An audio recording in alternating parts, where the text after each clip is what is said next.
Hello, I'm back, and now we want to talk about how do we measure the brightness of a star. Well, if you recall from lesson number 6, we talked about photometry, and there was a device that a scientist uses to measure the apparent brightness of a star.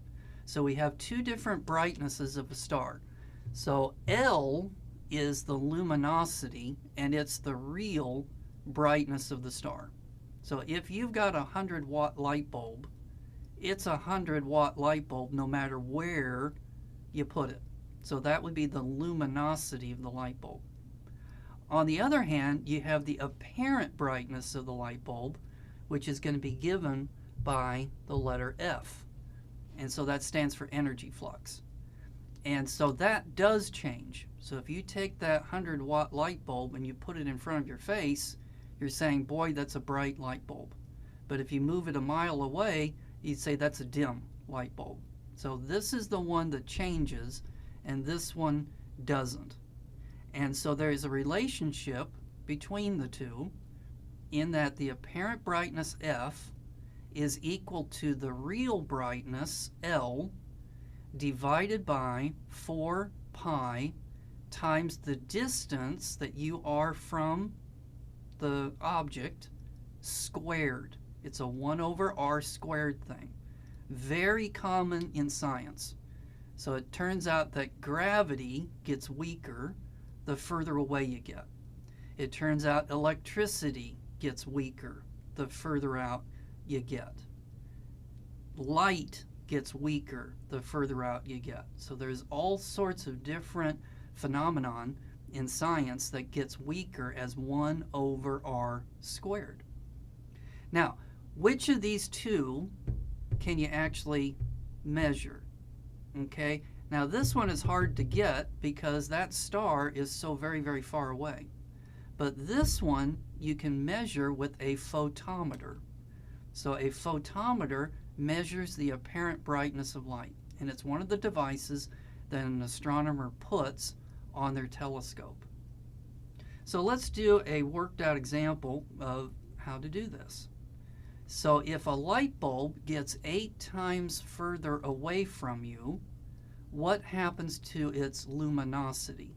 And also, what happens to its apparent brightness? So which of these two doesn't change? The luminosity. So the luminosity would not change, but the apparent brightness is. So the apparent brightness is the luminosity divided by 4 pi r squared. What are we doing to the r? The r is getting 8 times further away.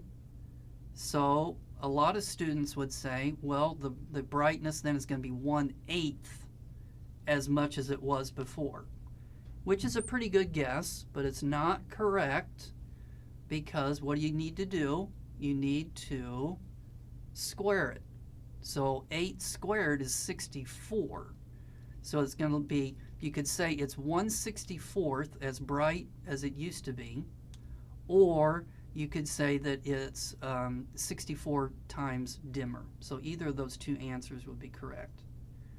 So how does this help the astronomer? So again, let's go back to this previous picture here.